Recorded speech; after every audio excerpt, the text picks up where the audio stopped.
make sure you hit that subscribe button.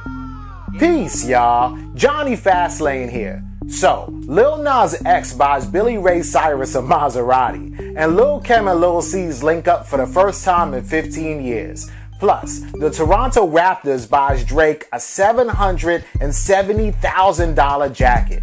Let's talk hip-hop.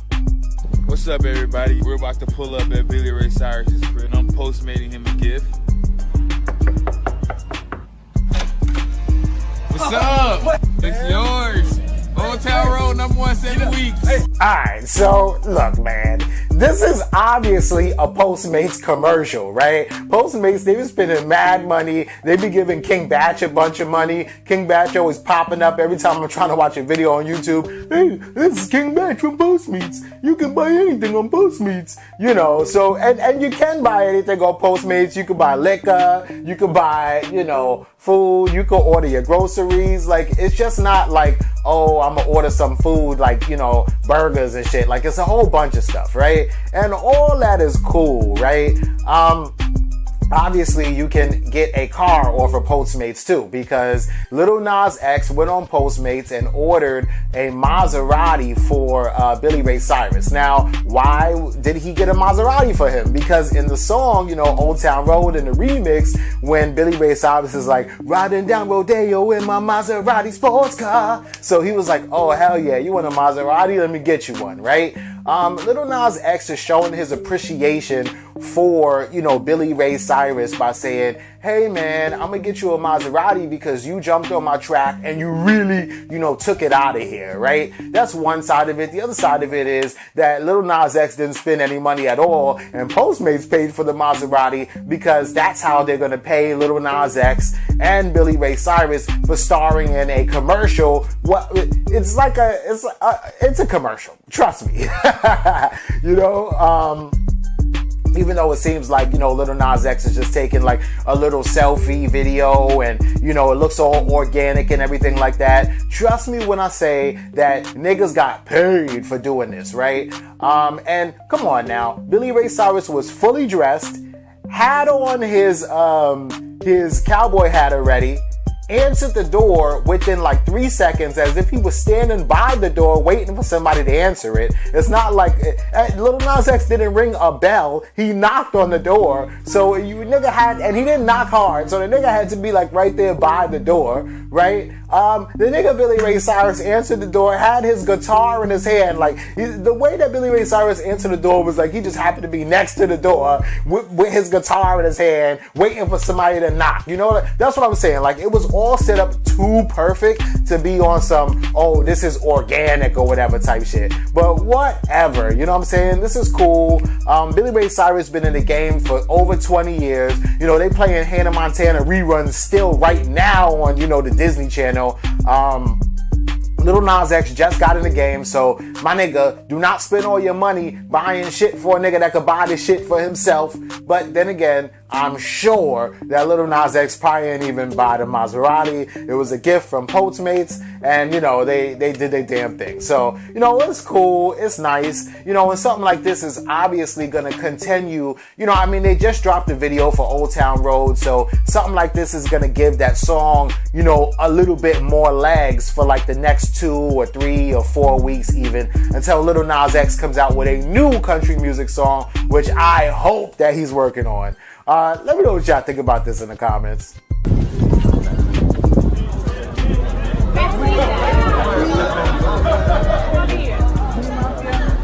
Yeah, C's. Yo, this is fire, right? Junior MAFIA, you know what I'm saying? Like, Junior MAFIA is like a hip-hop clique from right here, from Brooklyn, New York, that was like from like 91 or 92, right? Biggie, right? Biggie Smalls, the Notorious B.I.G., you know what I'm saying? He from Brooklyn too. So he came out, he was a solo artist, right? And he was signed to Bad Boy, but he also had a crew that he was signed to Bad Boy too, and he was kind of like their manager and everything like that. He also wrote a lot of rhymes for like different artists that were in that crew, in Junior MAFIA, right? So Biggie wrote some rhymes for Lil C's, Biggie penned a lot of rhymes for Lil Kim, which is why that rumor came out that a lot of female rappers always have ghostwriters, because like Lil Kim was one of like the first female rappers that was taking like Biggie's rhymes and, writing them down or whatever like that. When Biggie first met Lil Kim, they all grew up on the same block on St. James, right? So they grew up together. And when Biggie first met Lil Kim, they were all young. But Lil Kim was rapping, but she was rapping like a gangster. She was on some hardcore, like Queen Bee type, shit like that. And Biggie was like, "You so pretty. Like, you so little.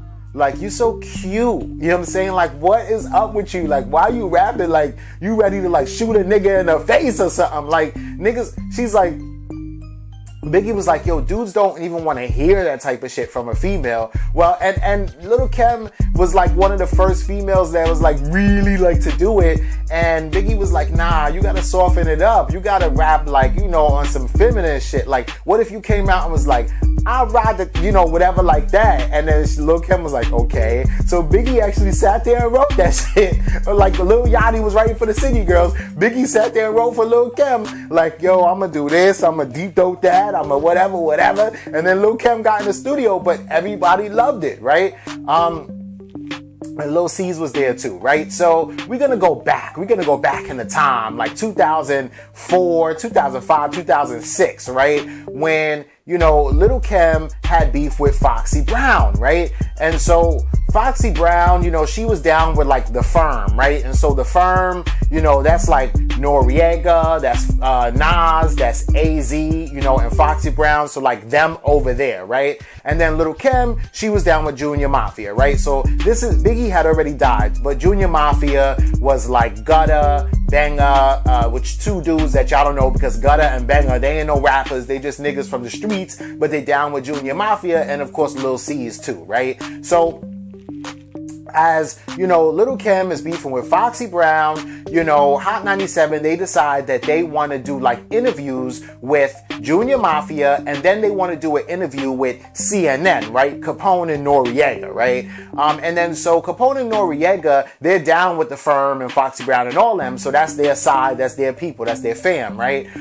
So anyway, Gutter and Banger, they go up to Hot 97 to the studio with Lil Kim and Lil C's, but they don't go upstairs in the building, right? Just Lil Kim and Lil C's go upstairs in the building, right?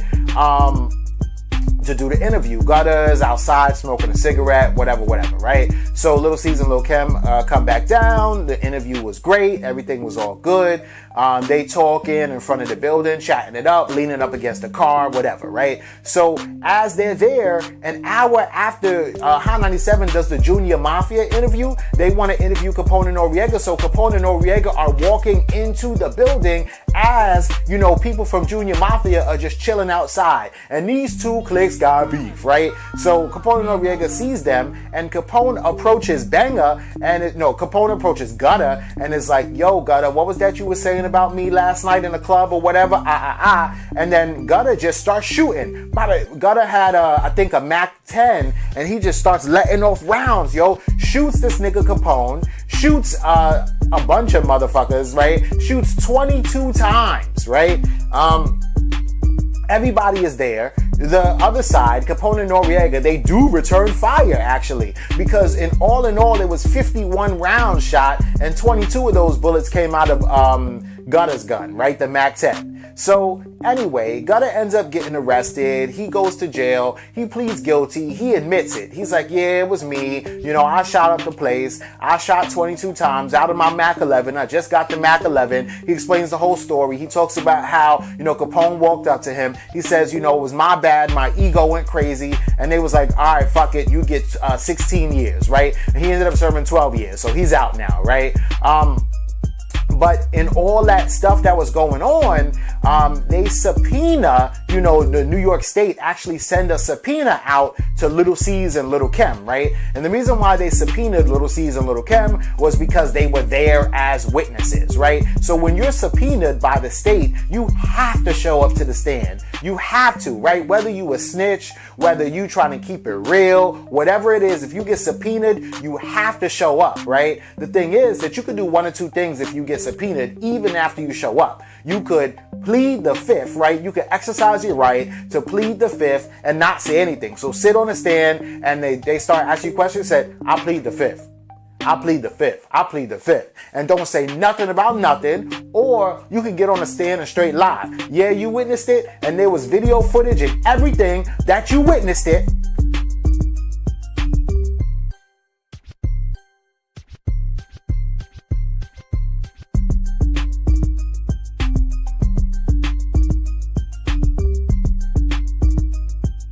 But you could still sit around and say, I didn't see a damn thing. I'm like Ray Charles. I didn't see nothing. What? What happened? Who was there?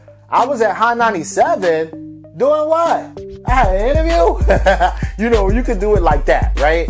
But you gotta come to the stand. So if they say you gotta show up on Wednesday at 12:30 in the afternoon, you gotta show up on Wednesday at 12:30 in the afternoon, or else you get arrested, right? So both Lil C's and Lil Kim got subpoenaed.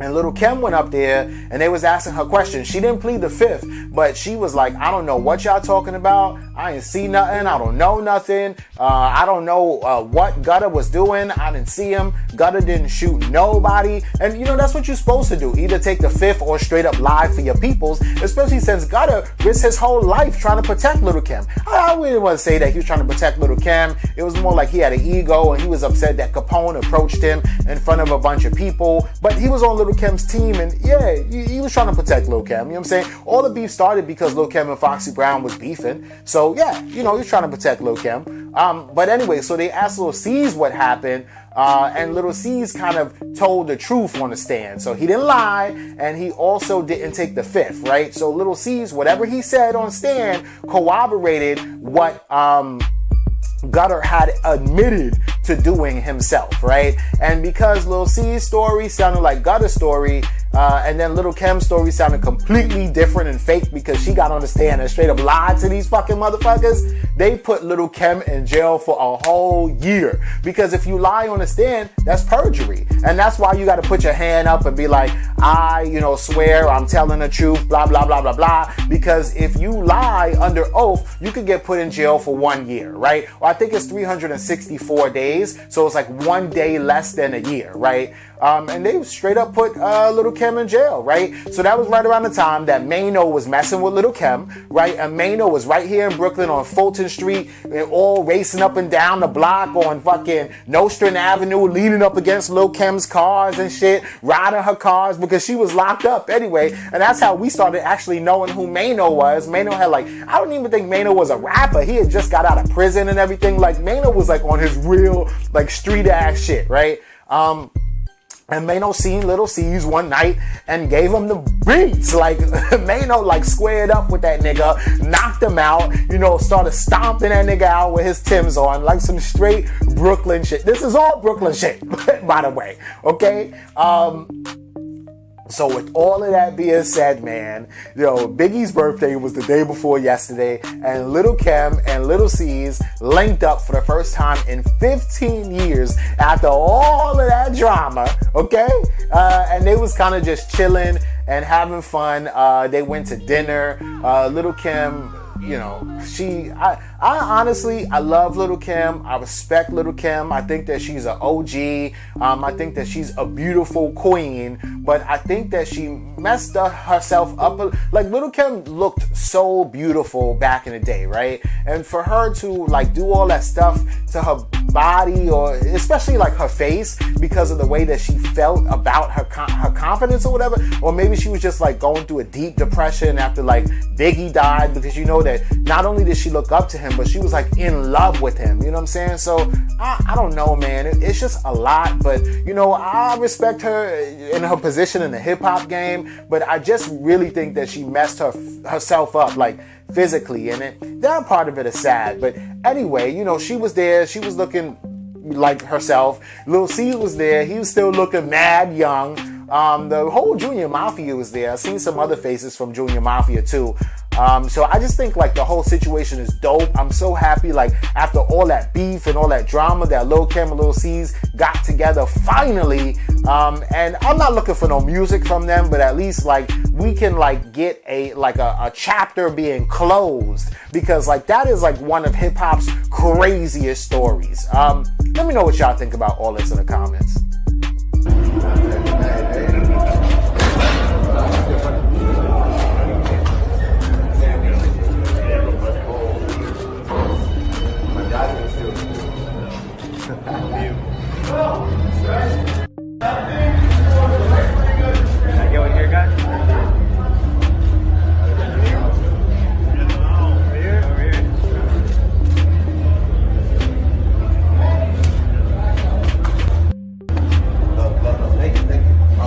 Alright, so we all know that Drake is like a huge Raptors fan, right? That's his team. I mean, like, they from Toronto, so, and it's crazy because even though they're in a different country, they're in Canada, right? They still are part of the NBA, which is, you know, the Basketball Association in America, right? But I mean, like, Canada is almost, well, not the whole Canada, but like Toronto itself is almost like a part of the US. I mean, we got mad rappers and other people like Tom Green and Drew Barrymore and Justin Bieber and a bunch of YouTubers like Mike McCrudden and Leo Hansen and Drake and, you know, the Raptors and just Celine Dion and like mad people are from Toronto. So it's all good, right? Anyway, so they gift him a jacket, right? Which costs $670,000, right? So, you know, on right here on the two breast pocket, there's one, I mean, diamonds on it, right? One has sewn into it. One it looks like an owl, the OVO Drake owl. The other one is the Toronto Raptors logo.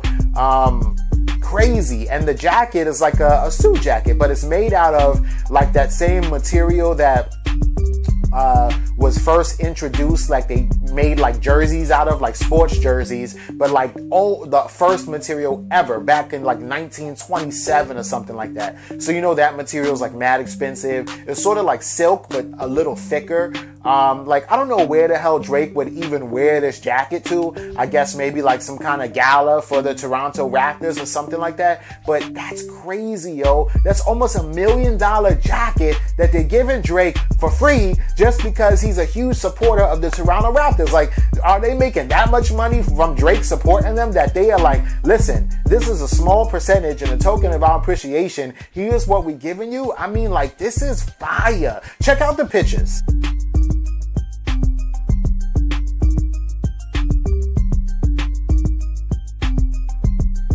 It's dope because on the inside of the jacket, it looks like a traditional jersey, like the jerseys from today. It says North on the front and everything. Like, this is fire, right?